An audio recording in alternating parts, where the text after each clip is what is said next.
So I'm back again with more great Game Pass games that you should definitely check out, and these include games which can be Xbox Series X and S enhanced, through to backwards compatible Xbox One games and some absolute gems from the Xbox 360 days. And of course, all of these can be played on Game Pass right now, and a couple of these really surprised me with how good they were and are, especially a couple in particular, with one of those leaving soon. But please give the video a thumbs up, subscribe, share it around on other sites and social media, and comment down below as it really helps the channel. Plus, there's a link down below for my Discord server if you're after a no-nonsense place to speak in depth about Xbox and other platforms as well. So check it out. But now, it's onto the list. Starting at number 10, we have Kona, for those who like their games a bit slower and more narrative driven. This comes from a small development studio and began its life as a Kickstarter campaign, but this sees you play the role of a private investigator called Carl as you explore and move around this 1970s Canadian small town and countryside, which sees you driving from place to place in his truck. But in saying that, this is a fairly linear game as you move through the story and find out just what's going on.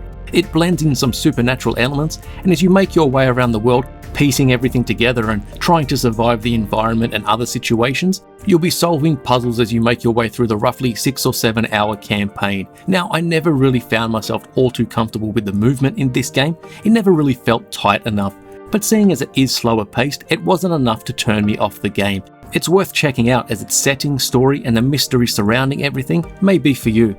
For number 9, we have Darksiders Genesis for anyone looking for a lot of action in their games, and this is also a great choice for those who are after some co-op multiplayer, especially if you're more into local split screen, as you and a friend can each control one of the playable characters of Strife and War. Now, Strife relies on his guns, whilst War is all about the sword, and each have different abilities as well. But if you're playing solo, then you can switch between the characters as well. Played from an isometric or more of a top-down view, players make their way through the levels, battling all the enemies as they collect souls. The game is quite lengthy, clocking in at over 10 hours for most players, and this will also depend on which difficulty setting you choose, and if you finish it, then an even harder difficulty setting will be unlocked. If you're after action and looking for something to play with a friend, then check this out as part of the Darksiders long-running series. In at number 8, we have the Xbox Series X and S enhanced The Falconeer, which sees you piloting a huge bird of prey around some gorgeous open world environments, and with it is a visual style which is just great.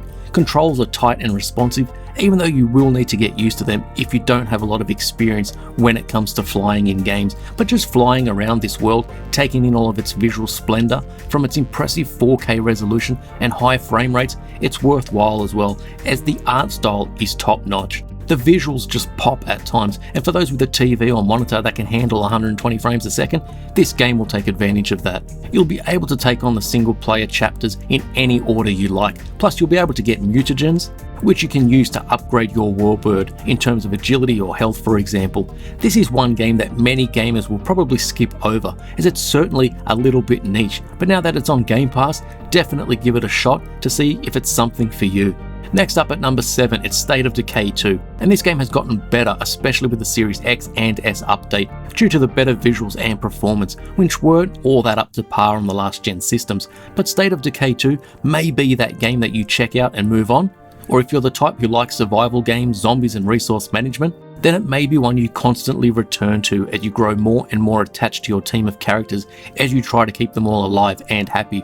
Death doesn't mean a whole lot in many other games, but in State of Decay 2, if your characters get killed, then that's it, they're gone. And if you've been playing with them for dozens of hours, then expect it to actually mean something. And because of that, you'll be exploring the map, looting for items and resources, and deciding whether to engage zombies you see and the cost benefit that can be associated with that.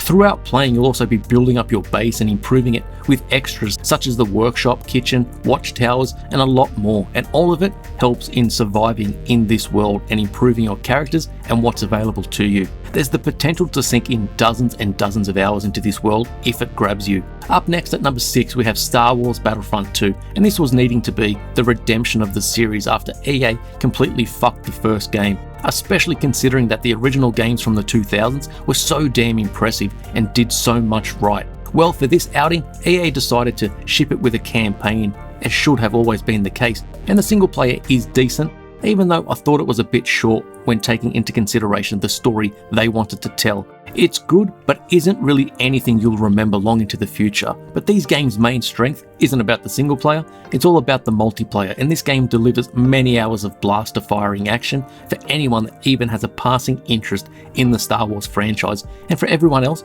you'll at least stick with it for a number of hours, especially when playing with friends, but also just to feast your eyes on some of the most beautiful graphics in recent years, where they really bring these Star Wars planets to life, such as Tatooine or Endor. The way it looks is the stuff of dreams for anybody who grew up on the original games. It looks fantastic. So of course, it's the Rebels going up against the Empire, and there's a good amount of content to get through here, but it never really felt like a serious competitive online shooter, and that works in its favour. Plus of course, it's on Game Pass, so check it out, even if it's just for some quick multiplayer matches or just to check out the campaign. Next at number 5 we have Battlefield 4, and this was a launch title for the Xbox One, but even then, this was one first-person shooter that I always really liked, and you could tell the jumping graphics when going from the 360 to the Xbox One, even though the resolution was still quite low by today's standards. But Battlefield 4 just basically has everything I'm looking for in a Battlefield game. Its campaign is very good without it being a standout in terms of storytelling, as in this isn't Titanfall 2 for example, but for the 4th game in the series, it has enough here to keep you going through until the end. Not many of these games have actual good characters to latch onto, but I did like Irish and feel he's a standout in the series. As you would expect, the action can get quite intense as things start to explode and the bullets start flying in from everywhere, but the devs did take the time to slow things down enough in order to catch your breath and try to tell a cohesive story as well, which is good to see. It won't blow you away or anything, but the tense and tight gunplay is still great fun, and it's even worth revisiting as well. And at number 4 we have Wreckfest, which for those who remember playing Destruction Derby all those years ago may feel somewhat at home with this, as Wreckfest is kind of the spiritual successor to the Flat Out series of games with a twist of Destruction Derby. Now there's a ton of racing games on the market, but this one gets it right where it counts the most, and it's just a whole lot of fun. There's a bunch of more traditional type racing events to partake in, but it also has those more Destruction Derby style events as well, which sees you crashing into everyone and everything.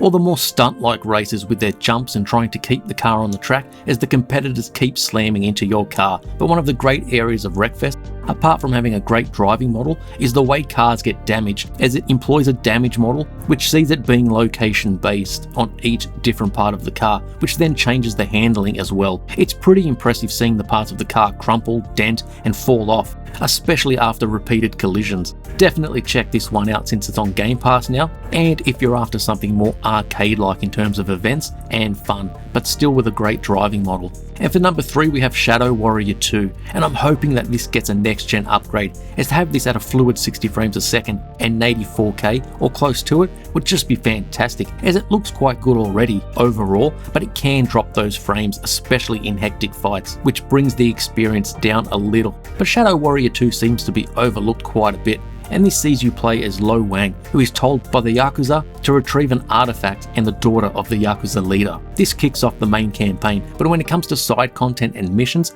these are procedurally generated, so the map layout, enemy positions and even the weather will vary each time you play them. You'll be double jumping and dashing in order to take down enemies, chopping off their limbs with your sword before taking out one of the many different types of weapons to try and defeat the hordes of enemies thrown at you. And this game can get really intense and difficult as well at times, whether you play solo or via co-op with others, as you take on these fairly open environments too, then gain experience and level up your character and acquire better gear. It's a great game and a lot of fun is to be had here, even if the humour is pretty hit and miss at times. For those who like a challenge, at number 2 is The Surge 2, possibly a series which gets a little overlooked over the years as well, as neither game has really hit the gaming scene with a bang. But as I've never played the original, I decided to try out the sequel, and this game is for anyone who's after something more difficult along the lines of the From Software titles, so expect to die a lot in this as you get to grips with the mechanics. But The Surge 2 is more than just a Dark Souls ripoff,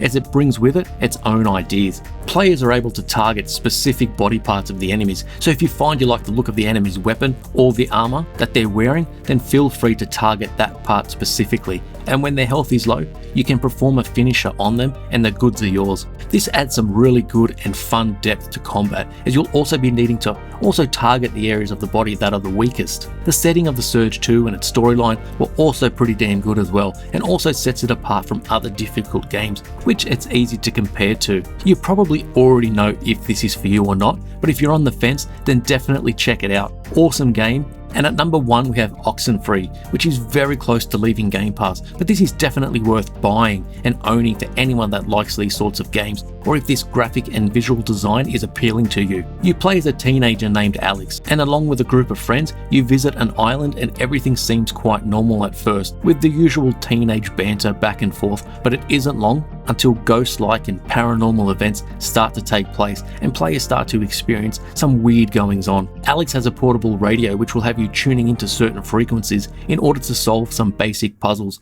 but the strengths of the game rely on its story, its great visual design, and the relationships between the characters and how you choose to respond with them through the multiple dialogue options at any one time. This game isn't about difficulty, it's about finding out what's going on and then replaying it if you want to make different choices and experience another ending. Oxenfree is a fantastic game and another example as to how much value Game Pass can have. This is worth playing, but it's also worth buying. So there are some more excellent Game Pass games to fill many hours of your time, and each offers something different and shows the variety that is available on the service. But if you could, please hit the thumbs up and leave a comment letting me know which of these games you've played and what you thought, or which ones you're looking forward to playing. Please share the video around and subscribe to the channel, and don't forget to join the Discord server to discuss your Xbox and gaming opinions. But with that, I'll see you on the next video.